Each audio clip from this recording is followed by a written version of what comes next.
A'udzubillahi minasyaitonirrajim. Ya ayyuhalladzina amanu taqullaha haqqa tuqatih wa la tamutunna illa wa antum muslimun. Jamaah zuhur sekalian yang semoga selalu dirahmati oleh Allah Subhanahu wa taala. Marilah yang utama dan pertama kita panjatkan puji syukur kita kehadirat Allah Subhanahu wa taala yang atas karunia-Nya sehingga pada siang hari ini kita dapat bersama-sama untuk selalu mencoba untuk mendekatkan diri kita kepada Allah Subhanahu wa taala dengan berusaha sekuat tenaga kita, semampu kita untuk beribadah kepada Allah Subhanahu wa taala sebagaimana yang dicontohkan oleh Rasulullah SAW kepada kita sekalian. Adapun yang larangan adalah mutlak harus kita tinggalkan, sehingga tidak ada alasan larangan semampunya, tetapi karena larangan bersifatnya adalah meninggalkan. Tetapi kalau perintah maka kita diperintahkan semampu kita. Oleh karena itu mari kita membahas sedikit tentang bulan Rajab yang banyak sekali orang menganjurkan kebaikan-kebaikan di bulan Rajab. Namun sebelumnya saya bacakan salah satu peringatan kepada kita, ya, bahwa di bulan Rajab atau di bulan-bulan haram itu apa yang harus kita lakukan. Di antaranya di dalam surat At-Taubah ayat ke-36. A'udzu billahi minasyaitonir rajim. Inna indata astagfirullah, loncat. Ya. Inna indata suhuri indallahi 12 syahran fi kitabillahi yauma khalaqas samawati wal arda minha arba'atun hurum. Mohon maaf loncat-loncat ini. Fala tatlimu fihima anfusakum wa qatilul musyrikina kafatan kama yuqatilunakum kafah wa'lamu annallaha ma'al muttaqin. Yang artinya sesungguhnya jumlah bulan menurut Allah ialah 12 bulan. Sebagaimana dalam ketetapan Allah pada waktu Dia menciptakan langit dan bumi. Di antaranya ada 4 bulan haram. Itulah ketetapan agama yang lurus. Maka janganlah kamu medzalimi dirimu dalam bulan yang 4 itu. Dan perangilah kaum musyrikin semuanya sebagaimana mereka pun memerangi kamu semuanya. Dan ketahuilah bahwa Allah beserta orang-orang yang bertakwa. Sehingga dalam hal ini bahwa di bulan-bulan haram itu kita dilarang berbuat dolim, artinya berbuat maksiat kepada Allah Subhanahu wa ta'ala. Sehingga kalau kita ngambil sebaliknya maka berarti kita diperintahkan atau dianjurkan untuk memperbanyak amal-amal ibadah kita di bulan haram. Karena di bulan haram itu pahala akan dilipat gandakan. Demikian juga kalau kita berbuat maksiat kepada Allah, dosanya akan berlipat ganda pula. Bukan berarti kalau di luar bulan haram kita boleh berbuat maksiat, ya. Karena kemaksiatan kepada Allah Subhanahu wa ta'ala adalah satu kedzaliman yang besar kepada Allah Subhanahu wa ta'ala. Nah, karena itu di dalam bulan-bulan haram dianjurkan banyak berbuat amal soleh, ya. Dan kita dijelaskan bahwa bulan haram itu yang berturut-turut ada 3, yaitu Dzulqa'dah, Dzulhijjah, dan bulan Muharram. Adapun yang jauh dari itu adalah bulan Rajab, yaitu yang berkaitan dengan bulan Sya'ban dan nanti diikuti dengan bulan Ramadan. Sehingga inilah yang mungkin akan menjadi satu kesempatan bagi kita untuk mendapatkan penjelasan lebih jelas. Kalau di bulan Rajab ada kejadian yang luar biasa, yaitu tentang Isra dan Mi'raj, ya.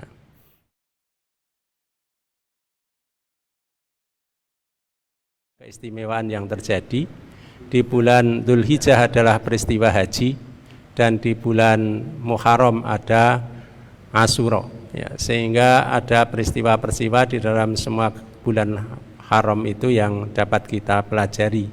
Hanya saya yang sampai sekarang belum paham adalah tentang Dzulqa'dah, keistimewaan yang ada di dalamnya. Pasti ada, hanya saya mungkin yang belum tahu.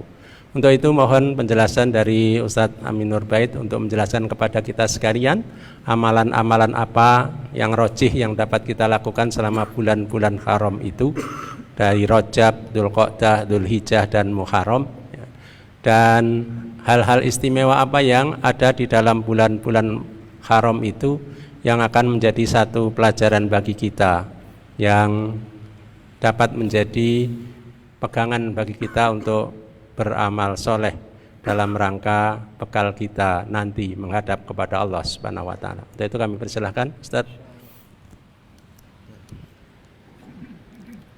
Assalamualaikum warahmatullahi wabarakatuh. Alhamdulillahi rabbil alamin. Wassalatu wassalamu ala ashrafil mursalin Nabiyyina wa maulana Muhammadin wa ala alihi wa sahbihi ajma'in. Wa ashhadu an la ilaha illallah wahdahu la syarika lah. Wa ashhadu anna Muhammadan abduhu wa rasuluh. Salawatu rabbi wa salamu alaihi wa ala alihi wa ashabihi wa man sara ala nahjihi wa stanna bisunnatihi ila yaumiddin. Yang kami hormati Bapak Profesor Harsoyo, yang di posisi ini selaku panelis gitu atau saya berharap sebenarnya ada orang ketiga sebagai moderator. Jadi bukan Pak Harsoyo yang jadi moderator nih, tapi kursinya kok cuma 2. Beda dengan yang kemarin ya. Kalau sama Ustadz Ridwan kan bertiga. Kayaknya ini panitia lupa menyediakan 1 kursi, karena posisi beliau sebagai narasumber dan bukan sebagai moderator. Jadi nanti kita tiktokan saja Pak ya. Dan yang kami hormati pula Bapak Nanang selaku Ketua DPPAI yang memberikan kita fasilitas untuk belajar bersama di Masjid Ulil Albab. Alhamdulillah kita bersyukur kepada Allah diberi semangat untuk belajar. Dan idealnya seorang mukmin mengenal apa yang akan dia laksanakan, termasuk dalam setiap aktivitas yang rutin.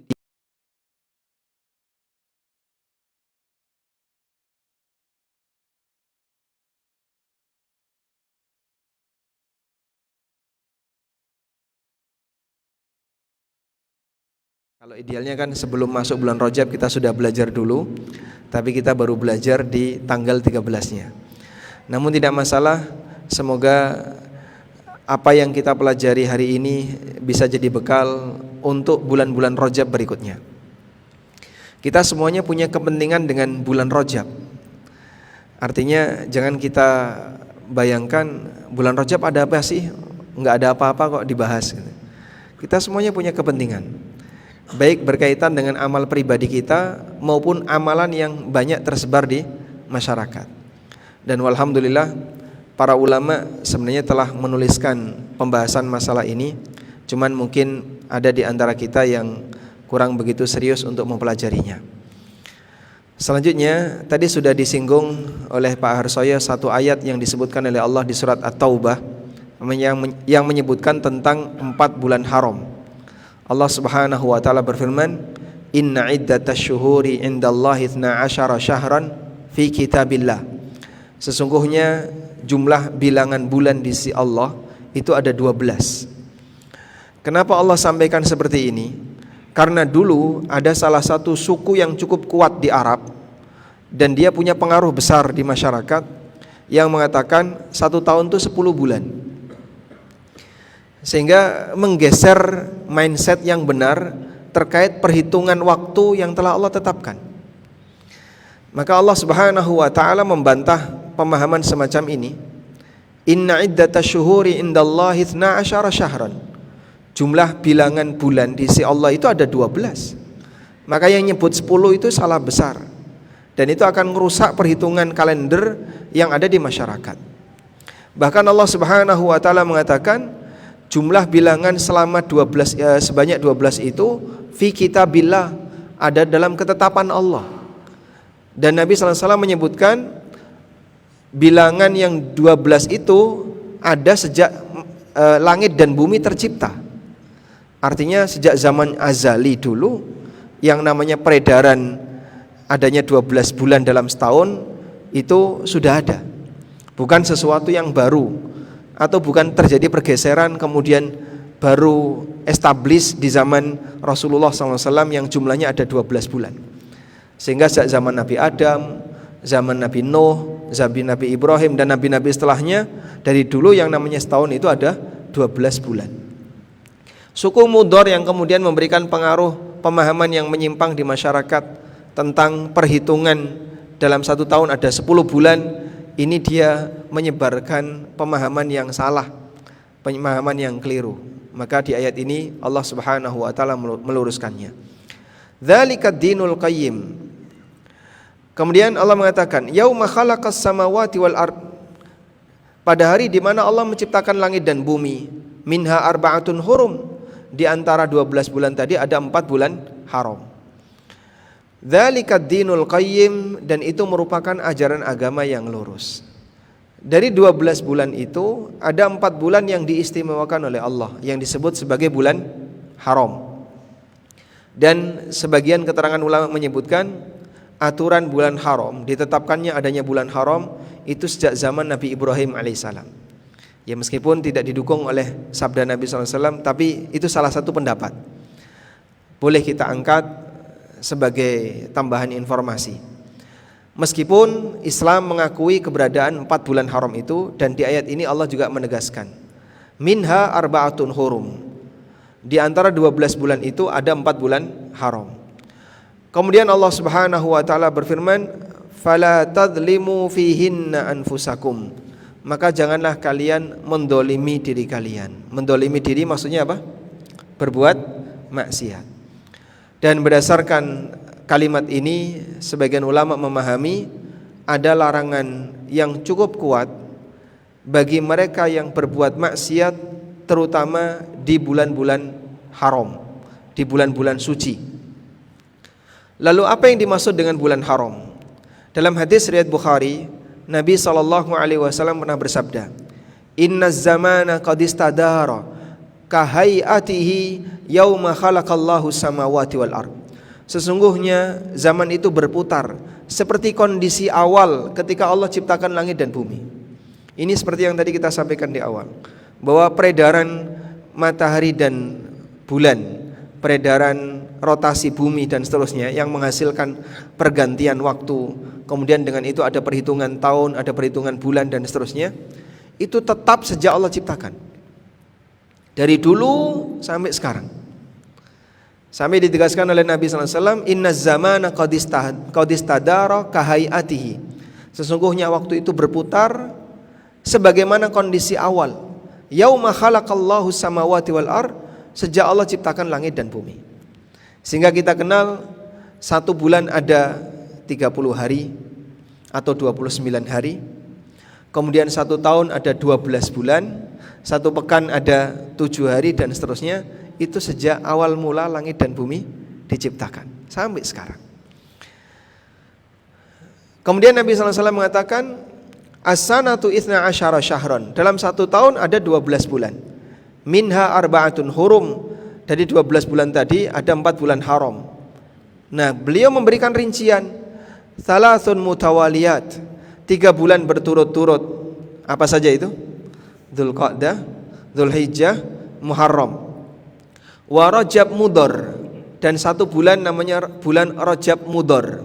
Disebut sebagai Rajab Mudhar karena suku Mudhar yang tadi kita singgung, ini suku yang paling menghormati bulan Rajab, melebihi suku yang lain. Makanya akhirnya dikenal dengan sebutan Rajab, yang paling dihormati dan dimuliakan oleh suku Mudhar, sehingga sampai dinisbahkan kepada suku Mudhar. Wa Rajab Mudhar ma baina Jumada wa Sya'ban, yang terletak antara Jumadil Akhirah dan bulan Sya'ban. Tayyib. Selanjutnya tentang bulan Rajab. Bulan Rajab disebut sebagai bulan Rajab dalam keterangan yang disampaikan oleh Al-Asma'i, salah satu ulama ahli bahasa. Juga Al-Mufaddal dan Al-Farra mengatakan, li'annahu kana yurajjabu. Disebut bulan Rajab dari kata rajaba yurajjibu, yang artinya adzama yu'azzimu, mengagungkan. Disebut bulan Rajab li'annahu kana yurajjab, karena bulan ini diagungkan. Ai bima'na yu'azzam. Kadza qala al-Asma'i, demikian keterangan al-Asma'i. Terutama yang dilakukan oleh suku Mudhar. Sehingga li'anna Mudhar kanat tazidu fi ta'dhimihi wa ihtiramihi. Karena suku Mudhar itu dalam menghormati bulan Rajab, mereka lebih serius, mereka memberikan pengagungan yang lebih dibandingkan suku-suku yang lain. Falidzalika sammahu Rajab Mudhar. Karena itu Nabi SAW menyebut dengan sebutan Rajab Mudhar, sebab suku inilah yang paling banyak menghormati bulan Rajab. Tayyib. Selanjutnya, di masa jahiliyah bulan Rajab ini sudah menjadi bulan yang istimewa. Makanya tadi kita sebut suku Mudhar ini salah satu suku di Arab yang punya pengaruh besar di masyarakat. Mereka demikian menghormati bulan ini sampai bulan Rajab dinisbahkan kepada suku Mudhar tersebut. Wa Rajab Mudhar ma baina Jumada wa Sya'ban. Dan Rajab Mudhar antara Jumada dan Sya'ban. Allah punya aturan khusus di sini. Yang pertama adalah larangan untuk berperang. Disebutkan di surat Al-Baqarah, yas'alunaka 'anil syahril harami qitalin fi qul qitalun fihi kabir. Mereka bertanya kepadamu wahai Muhammad tentang hukum berperang di bulan haram. Qul, jawablah, qitalun fihi kabir, berperang di bulan haram itu dosa besar. Sehingga termasuk di antara larangan yang dijaga oleh syariat, meskipun itu bagian dari kebiasaan masyarakat jahiliyah, tapi oleh syariat Islam itu tetap dilestarikan adalah tidak boleh berperang di bulan haram. Bahkan dikatakan bahwa Nabi SAW ketika beliau mengepung daerah Taif di bulan Syawal. Bulan Syawal itu berarti 1 bulan menjelang Dzulqa'dah. Saat Nabi SAW mengepung orang Taif di bulan Syawal, pada waktu datang bulan Dzulqa'dah, beliau mundur dan tidak menyerang orang Taif. Nah, tadi sempat ditanya, di bulan Dzulqa'dah itu ada peristiwa besar apa? Bulan Dzulqa'dah itu bulan umrohnya Nabi SAW. Semua umroh Nabi SAW yang jumlahnya ada 4. Umroh Hudaybiyah, umroh Qadha, umroh Ji'ranah, dan umroh saat haji, semuanya dilakukan di bulan Dzulqa'dah. Sehingga kalau kita bertanya ada peristiwa besar apa dengan bulan Dzulqa'dah, jawabannya adalah semua umrohnya Nabi SAW itu di bulan Dzulqa'dah. Perjanjian Hudaybiyah itu ada di bulan Dzulqa'dah. Baik. Kemudian hukum yang kedua yang berlaku bagi bulan haram adalah larangan besar untuk berbuat maksiat. Maka Allah ingatkan di surat At-Taubah yang tadi kita baca, itu ada di ayat 36 ya. Allah Subhanahu wa taala berfirman di ayat 36 dari surat At-Taubah, "Fala tadlimu fihinna anfusakum." Janganlah kalian mendolimi diri kalian. Fihinna di bulan-bulan itu. Kata fihinna, ulama ahli tafsir berbeda pendapat.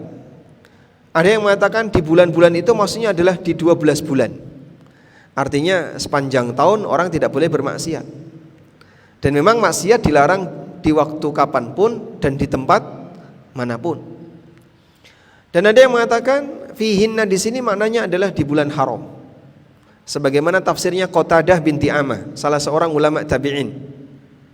Qatadah ibnu Di'amah mengatakan, al-ma'siyatu fil ashhuril hurum a'dhamu dzamban indallah.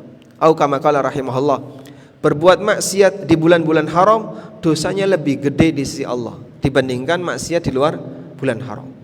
Sebab sebagaimana perbuatan taat yang dilakukan di bulan istimewa pahalanya lebih besar, maka berbuat maksiat yang dilakukan di waktu yang istimewa juga dosanya lebih besar. Terlebih lagi ketika dilakukan di tempat yang istimewa. Perbuatan maksiat yang dilakukan di tempat istimewa, misalnya di masjid atau di tanah suci Mekah atau Madinah, dosanya lebih besar. Makanya kita selalu mengingatkan kepada para jamaah yang ikut haji atau umrah, Anda sekarang berada di tempat yang istimewa, maka tolong dihati-hati. Tolong dihati-hati. Jangan sampai disikapi yang sama sebagaimana tempat yang lain. Berbuat durhaka kepada raja, di depan raja, di dekat singgasana raja. Berbuat durhaka di dekat singgasana raja tentu lebih besar hukumannya dibandingkan ketika orang berbuat durhaka di ujung kota. Maka berbuat maksiat di dekat atau di waktu yang istimewa, di tempat yang istimewa, tentu dosanya lebih gede daripada ketika orang berbuat maksiat di selain waktu yang istimewa. Baik. Selanjutnya, apakah ada amal ibadah yang lain yang secara spesifik dianjurkan untuk diperbanyak di bulan Rajab? Nah, insya Allah bagian inilah yang nanti akan kita singgung lebih detail. Namun sebelumnya kita ingatkan terlebih dahulu bahwa saat kita beramal itu kan pasti di situ ada harapan. Saat kita beramal pasti di situ ada harapan. Harapan itulah sesuatu yang kita ingin dapatkan ketika kita menghadap Allah di yaumil qiyamah. Dan tidak ada yang boleh memberikan harapan kecuali Allah sendiri atau wahyu yang diberikan kepada Rasulullah SAW. Karena hanya mereka yang tahu kebenaran harapan itu. Hanya Allah dan Rasulnya SAW yang tahu kebenaran harapan itu. Begitu ya. Sehingga kalau ada orang memberikan harapan kepada kita tentang akhirat, sementara tidak ada dasarnya dari Al-Quran maupun hadis, dia sampaikan atas inisiatif pribadi, atau dia buat misalnya hadis-hadis yang statusnya palsu, dia sebarkan hadis palsu, kemudian disebarkan ke masyarakat, memberikan harapan ke masyarakat. Saat dilakukan, ketika orang berhasil melakukannya, sampai di akhirat ternyata apa yang diharapkan itu apa? Kosong, zong. Loh, katanya kalau orang puasa ketika bulan Rajab dapat sungai namanya Rajab, dapat 1000 bidadari, dapat pahala seperti amal 12 tahun. Terus ditanya, kata siapa? Kamu dapat seperti itu dari mana? Rabbmu tidak pernah berfirman demikian. Nabimu SAW tidak pernah mensabdakan seperti itu. Lah terus kamu percaya pada siapa?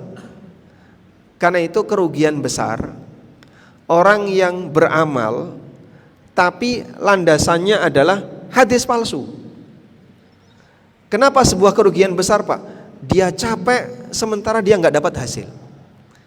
Ibarat dia dimotivasi dengan sesuatu, pada saat dia mengharapkan hasil dari motivasi itu, mana katanya dapat ini, katanya dapat ini, katanya dapat ini. Kata siapa? Allah tidak pernah berfirman demikian. Nabi SAW tidak pernah mensabdakan seperti itu. Terus kenapa kamu amalkan? Sehingga sampai akhirat ternyata zong, harapan kosong. Itu seperti yang digambarkan dalam Al-Quran. Karomadin istaddat bihirri, seperti debu yang diterpa oleh angin fi yaumin asif, di musim kering. Sebuah abu yang diterpa di musim kering ditangkap gak bisa. Dalam ayat yang lain Allah Subhanahu wa ta'ala menggambarkan orang yang beramal tapi ternyata harapannya kosong, seperti fata morgana biqi'atin yang ada di padang pasir, dikejar oleh orang yang dalam kondisi kehausan. Orang kehausan, Pak, melihat fata morgana dari kejauhan, punya harapan gak, Pak? Apa harapannya? Semoga itu adalah air. Maka dia tambah tenaga untuk bisa mengejarnya. Ternyata ketika sampai tujuan, kok gak ada apa-apa. Sudah capek, makin lelah, makin haus, ternyata yang dia dapatkan kosong. Subhanallah, betapa menyedihkannya nasib orang semacam ini. Ada manusia yang dia capek mengejar sesuatu, dia lelah mengejar sesuatu, begitu sampai pada tujuannya dan dia mengharapkan hasil, ternyata zong. Makanya rugi besar kalau ada orang beramal, capek, lelah, mengharapkan sesuatu yang dia inginkan, begitu sampai di tujuan akhir dia nggak dapat apa-apa. itulah nasib mereka yang beramal karena janji kosong. Hampir semua orang yang beribadah itu pasti dia punya janji, baik muslim maupun non muslim. Non muslim kan dia berharap ya, berhala-berhala yang dia sembah nanti akan menyelamatkan dia.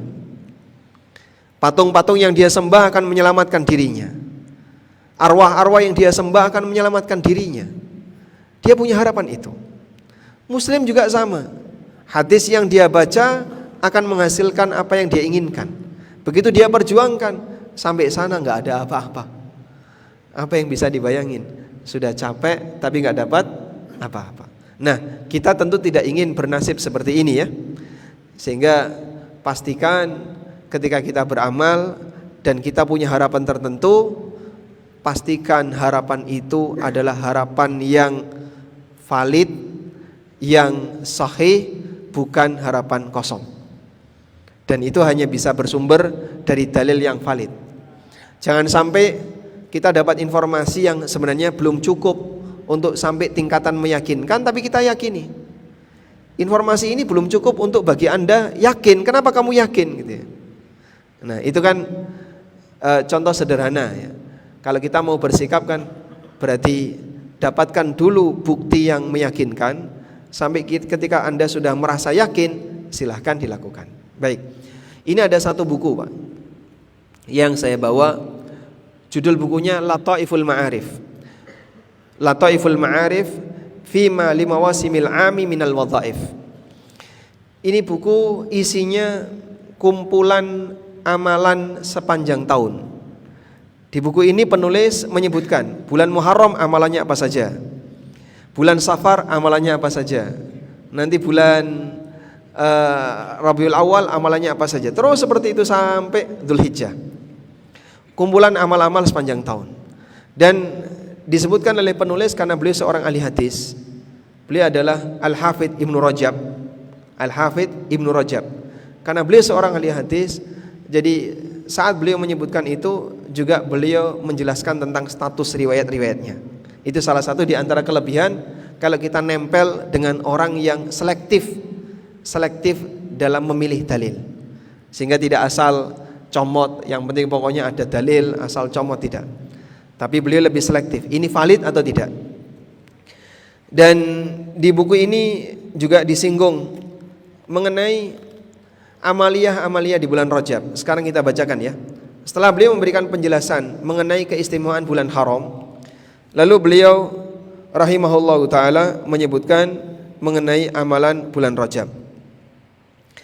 Kata beliau, ada beberapa amalan berkaitan dengan bulan Rajab.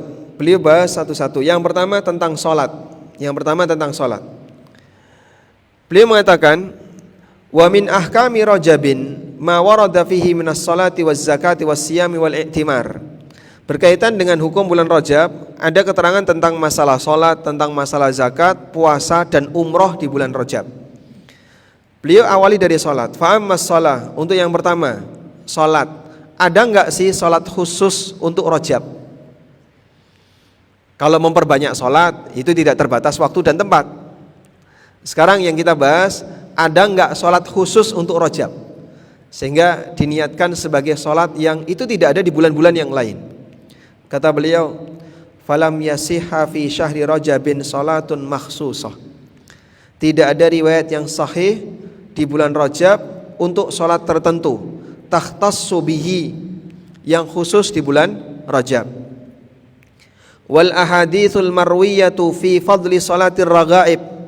Sementara hadis yang diriwayatkan mengenai keutamaan salat raghaib fi awwali lailati jum'atin min syahri Rajab, yang dikerjakan di awal dari hari Jumat, awal hari Jumat bulan Rajab, berarti Jumat kemarin. Kita sudah lewat ya. Kadzibun wa batilun, itu adalah hadis dusta, hadis yang batil, la tasihhu, tidak benar. Bahkan jumhur ulama menegaskan salat semacam ini adalah salat yang diada-adakan. Wa mimman dzakara dzalika min a'yanil ulama, di antara tokoh-tokoh besar ulama yang menyebutkan hal ini, kemudian beliau sebutkan. Pertama, Al-Hafidh Abu Ismail Al-Ansari. Yang kedua Abu Bakar As-Sam'ani. Yang ketiga Abul Fadl Ibnu Nasir. Yang keempat Abul Faraj Ibnul Jauzi wa ghairuhum, dan ulama yang lainnya. Saya kira Ibnu Rajab tidak sendirian dalam hal ini. Beliau menyebutkan beberapa ulama pendahulunya. Ibnu Rajab Al-Hambali rahimahullah itu hidup di abad 8 Hijriah. Beliau meninggal tahun 795. Dan beliau menyebutkan para ulama dulu seperti Ibnul Jauzi. Itu bukan Ibnul Qayyim ya. Ibnul Qayyim dengan Ibnul Jauzi beda, selisih 200 tahun. Ibnul Jauzi. Kemudian tadi Abu Bakar As-Sam'ani. Ini tokoh-tokoh besar dalam masalah hadis, dan mereka menegaskan enggak ada keutamaan sholat raghaib. Itu hanya diada-adakan, belum pernah dikenal. Sampai Ibnu Rajab mengatakan, wa innama lam yadhkurhum al-mutaqaddimun. Lalu kenapa tidak ada keterangan dari ulama-ulama dulu seperti Imam Asy-Syafi'i atau Imam Malik atau Imam Ahmad atau yang lainnya?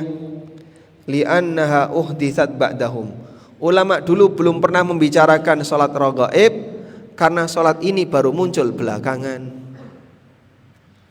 Salat ini baru muncul belakangan. Wa awwalu ma dhaharat ba'dal arba'imi'ah. Dan pertama kali muncul di abad 5 Hijriah.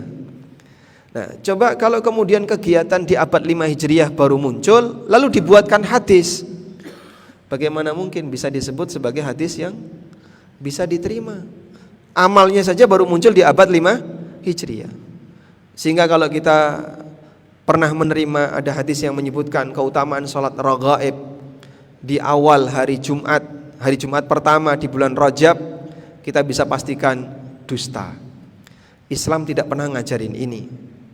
Dan keutamaannya Masya Allah luar biasa ya. Setiap tetes-tetes air wudhu akan menghapus semua dosa. Kemudian nanti setiap bacaan-bacaan akan ada keutamaan-keutamaan yang sangat berlebihan, memotivasi orang untuk mengamalkannya.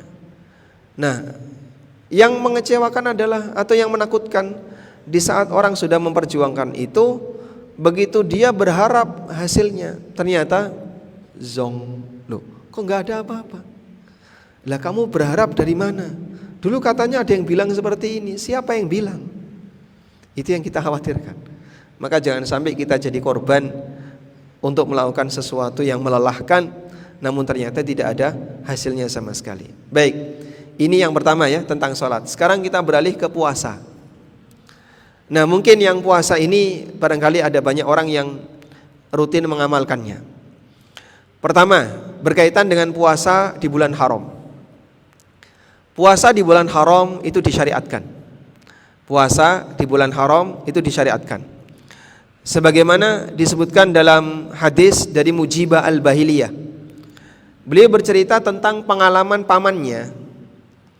Jadi satu ketika sahabat ini datang kepada Nabi SAW. Lalu setahun berikutnya dia datang lagi. Nah, saat setahun berikutnya dia datang lagi, itu penampilannya berubah. Sampai Rasulullah SAW pangling. Sehingga dia datang, ya Rasulullah, ata'rifuni? Ya Rasulullah, apakah anda mengenal saya? Nabi SAW tanya, kamu siapa? Saya adalah orang yang setahun yang lalu pernah ketemu anda, dan pernah saya bertanya kepada anda, Al-Bahili, anda orang Bahili? Iya. Dulu kamu itu badannya seger, berisi, kok sekarang kurus kering kayak gini, kenapa? Kemudian beliau bercerita, ya Rasulullah, sejak saya meninggalkan anda, lalu saya pulang ke kampung halaman, setiap hari saya puasa. Setiap hari dia puasa sampai kurus kering, sehingga badannya tidak seseger yang dulu. Kemudian Nabi SAW mengatakan, sum minal hurum watruk. Kalau kamu pengen rajin puasa, berpuasalah di bulan haram, setelah itu jangan puasa. Nah, sejak saat itu dia menjadi orang yang rajin puasa di bulan haram. Sehingga boleh nggak sih Pak orang rajin puasa di bulan Rajab? Jika niatnya mengamalkan hadis ini silahkan. Tapi harus proporsional. Artinya ketika dia rajin puasa di bulan Rajab dengan alasan itu bulan haram, berarti 3 bulan yang lain seharusnya disikapi yang sama. Ada Dzulqa'dah, ada Dzulhijjah, dan ada Muharram. Tapi yang aneh adalah ketika serius di bulan Rajab, namun 3 bulan yang lain gak serius. Nah, ini yang perlu kita pertanyakan. Kamu memotivasi banyak orang untuk rajin puasa di bulan Rajab, tapi kenapa tidak memotivasi orang untuk rajin puasa di bulan Dzulqa'dah, Dzulhijjah, dan Muharram? Padahal itu juga bulan haram. Maka jika kita bersikap proporsional, seharusnya sikap yang kita berikan di salah satu bulan haram juga kita berikan pada bulan haram yang lainnya. Yang tidak kita setujui bagian itu. Kenapa tidak proporsional dalam menyikapi amaliyah puasa di bulan haram? Dan beberapa situs yang memotivasi bulan haram ketika saya cek, ya mereka pakai hadis Mujibah al-Bahiliyah. Kita setuju dengan itu. Namun yang jadi masalah adalah kenapa cara menyikapinya berbeda. Yang ini disikapi semangat, yang ini kurang semangat. Makanya aroma semangat puasa di bulan Dzulqa'dah kan enggak sekuat aroma puasa di bulan Rajab. Ada apa di balik itu? Berarti mungkin pertimbangannya bukan bulan haramnya, tapi lebih ke Rajabnya. Nah, sekarang kita baca. Kalau secara khusus puasa di bulan Rajab itu ada enggak? Ibnu Rajab mengatakan, "Falam yasiha fi fadli shaumi Rajabin bi khususihi syai'un anin Nabi sallallahu alaihi wasallam wala an ashabihi." Tidak ada riwayat yang valid, riwayat yang sahih mengenai keutamaan puasa di bulan Rajab secara khusus dari Nabi sallallahu alaihi wasallam maupun para sahabat. Walakin ruya, namun diriwayatkan dari seorang ulama tabi'in. Jadi adanya riwayat dari ulama tabi'in, namanya Abu Qilabah al-Jarmi. Abu Qilabah al-Jarmi mengatakan, fil jannati qasrun li suwami Rajab. Di surga itu ada istana bagi mereka yang rajin puasa di bulan Rajab. Nah, masalahnya ini keterangan tabi'in. Dan tabi'in itu jauh dari Rasulullah SAW. Nabi SAW sahabat baru tabi'in. Nah, dari mana kita bisa memastikan kalau ini valid dari Rasulullah SAW? Bagian inilah yang kemudian jadi pertanyaan. Sehingga kalaupun misalnya ini dijadikan sebagai dasar, ya paling mentok itu hanya keterangan seorang ulama tabi'in. Dari siapa tadi? Ulama tabi'in siapa namanya? Abu Qilabah al-Jarmi, yang beliau mengatakan inna fil jannati qasrun yuqalu li suwami Rajabin. Sesungguhnya di surga ada sebuah istana yang disediakan bagi orang yang rajin puasa di bulan Rajab. Baik. Wa qad kana ba'dus salaf, dan sebagian ulama sahabat dan ulama masa silam mereka puasa bulan haram seluruhnya. Jadi pada saat bulan haram itu rajin puasa, full puasa di bulan haram. Seperti Ibnu Umar, Hasan al-Basri, Abu Ishaq as-Subai'i, wa qala ats-Tsauri, dan kata Sufyan ats-Tsauri, al-ashhurul hurumu ahabbu ilayya an asuma fiha. Di bulan-bulan haram itu saya paling senang puasa dibandingkan di bulan yang lain. Tapi mereka proporsional. Tidak hanya Rajabnya saja, tapi juga 4 bulan atau 3 bulan yang lainnya. Selanjutnya diriwayatkan oleh Abdul Razzaq dalam kitabnya dari Dawud bin Qais dari Zaid bin Aslam. Qala, beliau bercerita, dzukira li Rasulillah sallallahu alaihi wasallam qaumun yasumuna Rajaban.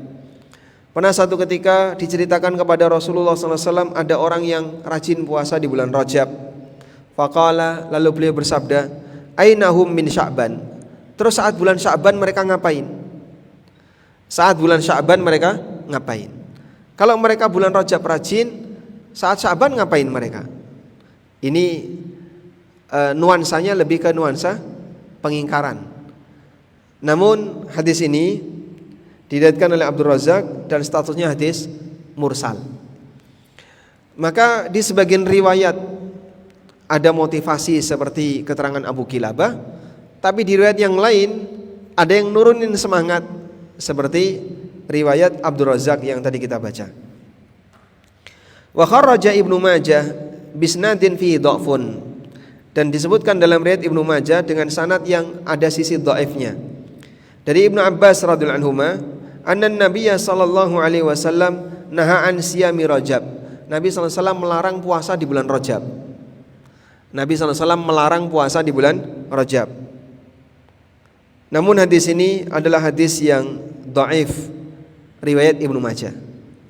Jadi kalau sama-sama dhaif beradu dhaif, riwayat yang lemah beradu riwayat yang lemah, maka di sana ada riwayat lemah yang memotivasi dan ada riwayat lemah yang melarang. Tapi sama-sama riwayat yang lemah. Terus kita mau pakai yang mana? Semua riwayatnya lemah. Dan yang lebih tepat, kalau tidak valid ya, tidak kita gunakan. Bisa dipahami ya? Sehingga kalau mereka mendatangkan katanya beramal dengan hadis dhaif itu boleh. Ada juga hadis dhaif yang menyebutkan larangan. Dan yang tadi kita sebutkan dari Ibnu Abbas radhiyallahu anhu bahwa Nabi sallallahu alaihi wasallam melarang puasa di bulan Rajab, warrajih was-sahih kata beliau waqfuhu ala Ibnu Abbas. Namun yang lebih sahih ini hadis mauquf, keterangan Ibnu Abbas dan bukan sabda Nabi sallallahu alaihi wasallam. Wallahu alam. Selanjutnya kita lihat bagaimana sikap yang lainnya. Wa rawa Azhar bin Sa'id al-Jumhi. Azhar bin Sa'id al-Jumhi meriwayatkan dari ibunya. Ibunya pernah bertanya kepada Aisyah radhiyallahu anha tentang puasa Rajab. Faqalat, lalu Aisyah radhiyallahu anha mengatakan, "In kunti shaimatan fa 'alaiki bi Sya'ban." Kalau kamu mau rajin puasa, berpuasalah di bulan Sya'ban. Kalau kamu mau rajin puasa, dipilihkan oleh Aisyah sebaiknya di bulan Sya'ban. Wa ruwiya an Umar radhiyallahu anhu, dan diriwayatkan dari Umar radhiyallahu anhu, annahu kana yadribu akufar rijal fi shaumi Rajabin hatta yad'uha fi ta'am.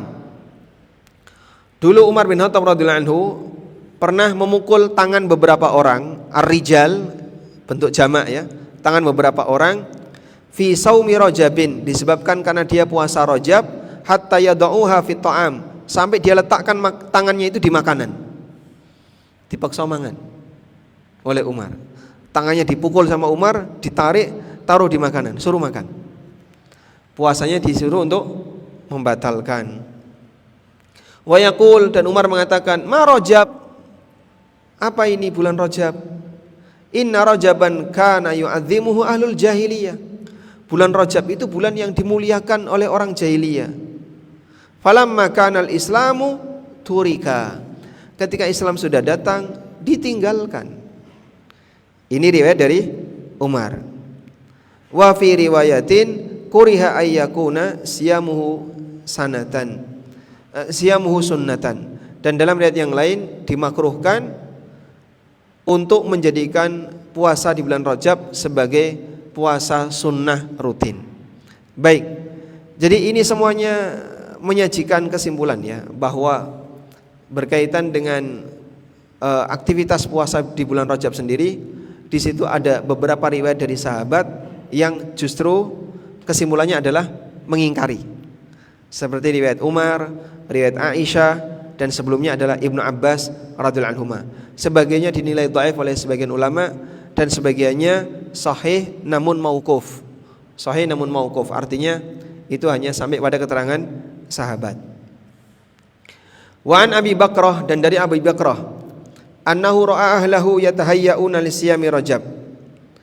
Beliau pernah melihat istrinya dan anak-anaknya bersiap untuk puasa di bulan Rajab. Faqala lahum, lalu Abu Bakrah mengatakan, "Aja'altum Rajaban ka Ramadan?" Apakah kalian mau menjadikan Rajab seperti bulan Ramadan? Al-qasilal wa kasarul kizan. Udah, jangan persiapan. Jadi malah dilarang oleh suaminya Abu Bakrah, dan Abu Bakrah adalah seorang sahabat.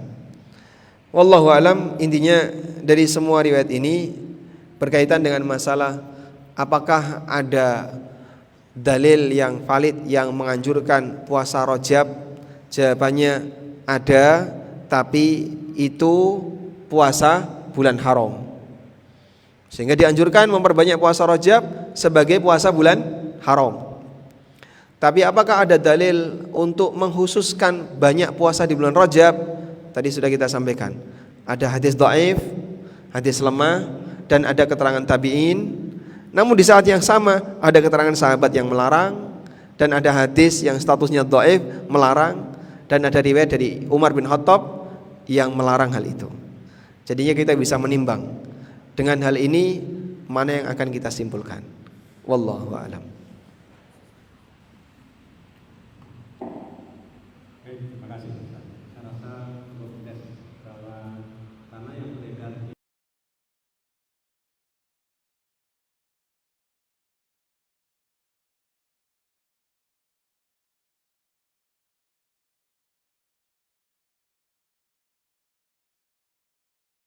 bukan tanggal 1 bulan Rajab maka akan dijauhkan dari neraka. Maka saya kemudian tanyakan kepada Ustadz, kita bahas saja besok gitu.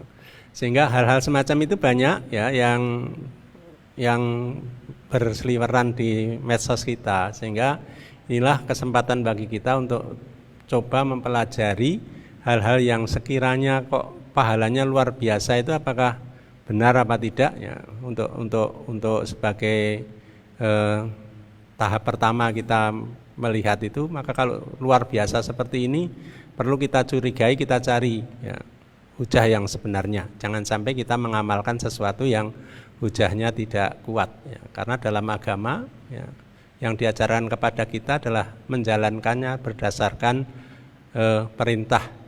Kalau larangan ya berdasarkan larangan, bukan karena logika dan biasanya ya. Sehingga makanya perlu kita belajar mencari ilmu dalam beribadah, supaya ibadah-ibadah kita tidak seperti yang disampaikan oleh Ustadz tadi, bahwa bagaikan fata morgana kita sudah capek beramal, tetapi ternyata pada kenyataannya tidak memperoleh apa-apa. Yang menjadi satu peringatan bagi kita juga bahwasanya kita punya misi hidup kita ya. Misi hidup kita itu untuk apa atau visi kita seperti apa gitu. Sehingga visi yang ingin kita capai adalah melalui misi-misi, yaitu amal-amal ibadah kita. Tetapi yang harus kita capai adalah sesuatu yang menjadi visi di dalam kehidupan kita. Kalau kita boleh dapat menyitir salah satu di antaranya adalah dalam surat Al-Baqarah ayat 201 yang biasanya dikaitkan dengan orang haji. Ada orang yang haji hanya berdoa untuk kebaikan dunia. Tapi ada lagi yang sebagian berdoa Rabbana atina fid dunya hasanah wa fil akhirati hasanah wa qina adzabannar. Maka kalau itu pilih kita jadikan sebagai visi kita, bahwa visi kita hidup di dunia itu adalah satu, bahagia dunia, bahagia akhirat, dan dijauhkan dari api neraka. Caranya adalah dengan misi kita. Misi kita adalah misi ibadah yang tiap hari kita baca ya, setidak-tidaknya 17 kali ya. Iyyaka na'budu wa iyyaka nasta'in. Hanya kepadamulah kami beribadah dan hanya kepadamulah kami mohon pertolongan. Sehingga dengan demikian diharapkan bahwa penjelasan ini akan menjadi pencerahan bagi kita, supaya kita dalam beramal di bulan Rajab adalah sesuai yang dianjurkan, yaitu memperbanyak ibadah di dalam bulan haram. Tetapi tidak ada kekhususan yang tertentu, yang tentu saja banyak ibadah-ibadah, contohnya ibadah yang sunnah umum ya, seperti puasa Senin Kemis, puasa Yaumul Bid ya. Ini adalah salah satu amalan-amalan yang dapat kita lakukan di samping di bulan haram, juga di bulan-bulan yang biasa, sehingga insya Allah akan menjadi satu kebaikan. Kalau tidak keberatan kita sampai jam berapa Ustadz? Rajab enggak? Puasa. Berarti bisa lama, ini kan enggak makan siang. Atau enggak puasa? Enggak puasa. Saya ngikutin saja. Iya, monggo.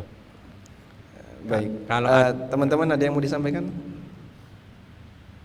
Monggo, kalau ada yang ingin disampaikan berkaitan dengan Rajab atau juga di luar Rajab juga boleh, karena kita belajar itu apa saja yang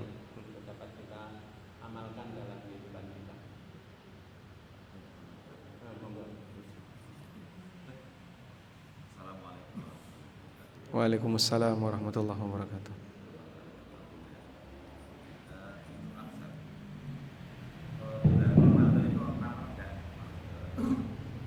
Bulan haram. Kemudian yang kedua mungkin ada sedikit usul karena bulan kemarin kita sudah Sya'ban dan kemudian Ramadan mungkin yang tidak terlalu lagi mungkin nanti ada kajian yang membahas mengenai bulan Sya'ban dan persiapan bulan Ramadan mungkin insyaallah ada kita ini. Assalamualaikum warahmatullahi wabarakatuh. Waalaikumsalam warahmatullahi wabarakatuh. Baik. Ada pertanyaan, kenapa bulan Ramadan itu tidak dimasukkan ke dalam bulan haram? Pemilihan Ramadan sebagai bulan puasa itu sejak kapan, Pak? Sejak kapan?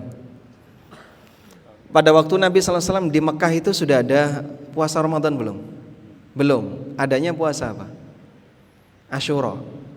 Sehingga pada waktu di Mekah Ramadan ya seperti bulan yang lain, nggak ada aroma apapun, sebagaimana bulan yang lain. Sehingga waktu itu jadi istimewa karena diistimewakan oleh pemiliknya, Allah Ta'ala. Dari sinilah kita bisa dapat hari istimewa dalam Islam itu pilihan Allah, bukan karena latar belakang apapun. Sementara bulan haram itu sudah ada sebelum Islam. Jadi tadi kita sebutkan sejak zaman Nabi Ibrahim menurut sebagian keterangan ya. Namun misalnya kita belum begitu percaya dengan keterangan ini, tapi yang jelas sudah ada sejak zaman jahiliyah. Jadi sebelum Nabi SAW jadi Nabi, keberadaan 4 bulan haram itu sudah ada. Masyarakat Arab ketika itu sangat menghormati 4 bulan haram ini. Nah, berangkat dari itu ketika Islam datang, ini enggak dihapus, tetap dilestarikan. Disebutkan dalam nas Al-Quran dan juga disebutkan dalam hadis Nabi SAW. Oleh karena itu dalam hal ini, ketika pada saat bulan haram, tetap status bulan haram itu ada. Kok Ramadan enggak ada? Nah, Ramadan baru ada belakangan. Bulan Ramadannya ada, tapi jadi bulan puasa itu belakangan. Jadi mungkin kalau mau bertanya ya, kenapa puasa wajibnya tidak di bulan haram? Entah Rajabnya, atau Dzulqa'dahnya, atau Dzulhijjahnya, atau Muharramnya. Ya, wallahu alam, Allah yang menentukan. Syahrul Ramadan alladzi unzila fihi al-Qur'an hudal lin-nasi wa bayyinatin minal huda wal furqan. Faman syahida minkumus syahra. Bulan Ramadan disitulah Al-Qur'an diturunkan. Allah jadikan bulan Ramadan sebagai bulan istimewa karena di situ ada Lailatul Qadar, dan di Lailatul Qadar itu Al-Qur'an diturunkan. Yang itu tidak ada di bulan yang lain. Namun di antara hikmah yang bisa kita dapatkan adalah justru dengan adanya itu, di sini ada bulan haram, di sini ada bulan Ramadan, maka bulan istimewa itu justru semakin banyak. Bulan istimewa bagi kita jadinya semakin banyak. Kalau bulan istimewa semakin banyak, maka kesempatan untuk dapat pahala makin besar. Bahkan para ulama mengatakan dari 12 bulan dalam kalender Hijriah itu 7 bulan isinya bulan musim ibadah, sisanya yaitu 5 bulan bulan biasa. Disebut sebagai bulan biasa artinya tidak ada nilai keistimewaan khusus. Nah, 7 bulan sebagai bulan istimewa itu dimulai dari Rajab. Rajab masuk Sya'ban, Ramadan, Syawal, Dzulqa'dah, Dzulhijjah, Muharram. Nah, ini semuanya 7 bulan istimewa. Lalu Safar, Rabiul Awal, Rabiul Tsani, Jumadil Ula, Jumadil Tsaniyah, 5 bulan sisanya itu tidak ada nilai keistimewaan melebihi 7 bulan yang pertama tadi. Wallahu a'lam.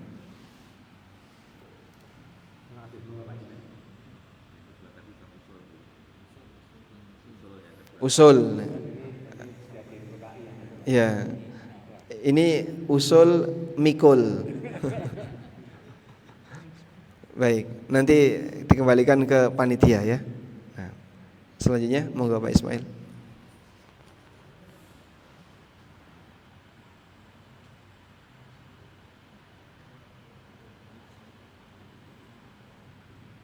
Assalamualaikum Masih terkait dengan sebelumnya, pernah ada hadis yang kami temukan mengenai puasa sunnah yang sebulannya Rasulullah itu istimewa, itu adalah puasa Daud, sehari puasa bersama. Nah, kemudian terkait dengan puasa bulan haram ini, itu apakah itu maksudnya puasa sunnah kan gitu ya? Itu apakah maksudnya pelaksanaan yang boleh 1 bulan penuh, semua bulan haram itu, atau konteksnya tetap dengan kaitan dengan puasa sunnah tadi maksimum adalah puasa Daud gitu, puasa Daud itu bagaimana? Apakah memang bulan haram itu tetap boleh disebut puasa sunnah 1 bulan penuh gitu, atau kita tetap di konteks yang maksimal puasa Daud seperti itu? Itu aja Ustaz. Terima kasih. Baik, alhamdulillah. Apakah kita diperbolehkan puasa tiap hari selain Ramadan ya? Penuh 1 bulan.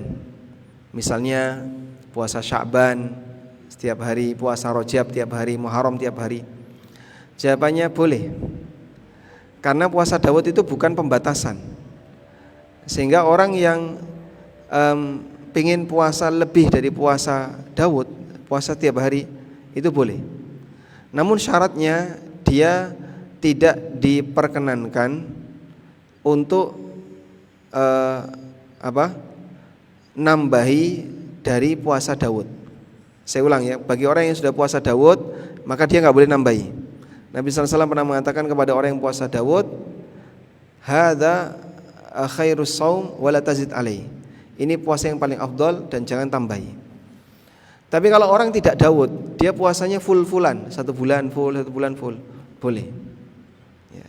Namun tidak boleh nabrak hari raya, tidak boleh nabrak hari tasyrik dan seterusnya. Dan dulu sebagian sahabat punya rencana itu ya, mereka mau puasa tiap hari. Tapi dilarang oleh Nabi SAW. La shauma liman shaumad dahr. Tidak boleh puasa bagi orang yang tidak ada puasa bagi orang yang puasa sepanjang hari. Nah, puasa sepanjang hari itu nggak pernah berbuka, sampai pun Ramadan dia tetap puasa. Dan ini pelanggaran. Karena puasa sampai pada posisi membunuh orang ya, apa gunanya puasa sementara dia berbuat maksiat. Nah, nggih, pun cekap kata sini. Masih ada? Bapak-bapak, ada awan. Baik, saya rasa pencerahan pada siang hari ini cukup komprehensif untuk kita membahas tentang bulan Rajab dan bulan haram yang lain ya. Dalam satu hadis yang dikatakan bahwasanya sebaik-baik berpuasa setelah puasa Ramadan adalah puasa di bulan Syahrullah ya, bulannya Allah, yaitu bulan Muharram. Nah, ini contoh saja bahwa di situ boleh puasa sebulan. Tapi tadi sama yang Ustaz, kalau kita sudah ngambil puasa Daud itu sebaik-baik puasa, yang nggak ada yang lebih baik dari itu. Sehingga kalau kita tidak puasa Daud, ada kesempatan untuk puasa di bulan-bulan haram sebulan penuh ya. Sehingga dan Sya'ban itu ada yang meriwayatkan bahwa Nabi pernah puasa Sya'ban seakan-akan nggak berbuka, artinya terus-menerus sebulan. Tiap hari. Ya, tetap kecuali 1 atau 2 hari. Tetapi ada juga yang menyatakan nggak pernah berpuasa seakan-akan nggak pernah puasa. Jadi satu saat tahun tertentu beliau itu puasa penuh sebulan, tapi pada tahun tertentu bahkan tidak puasa di bulan Sya'ban itu. Gitu. Artinya bahwa di situ tidak setiap tahun harus seperti itu, kecuali bulan Ramadan maka beliau selalu berpuasa sebulan penuh. Ya. Jadi ini adalah satu gambaran bahwa amal yang perlu kita lakukan adalah sesuai dengan yang dicontohkan Nabi. Jadi kadangkala kita puasa, kadangkala tidak, karena yang sifatnya bukan mewajibkan diri kita. Ya, sesuatu yang sunnah hendaknya dilakukan sebagai sunnah, yang wajib maka harus dikerjakan. Tidak boleh ditinggalkan kecuali ada uzur. Mari ambil terakhir, monggo. Baik. Jadi seperti yang tadi kita sampaikan di awal, bahwa setiap beramal kita diajarkan untuk memiliki landasan. Sebagaimana keterangan Imam Bukhari, al-ilmu qabla al-qawli wal amal. agar saat kita beramal itu sangat yakin akan ada janji baik yang kita dapatkan dan itu valid sehingga ada peluang besar untuk mendapatkannya. Kita mohon kepada Allah bimbingan agar terus mau membuka diri dengan belajar untuk menambah pengetahuan yang mungkin sebelumnya kita belum tahu atau menambah semangat yang sudah tahu.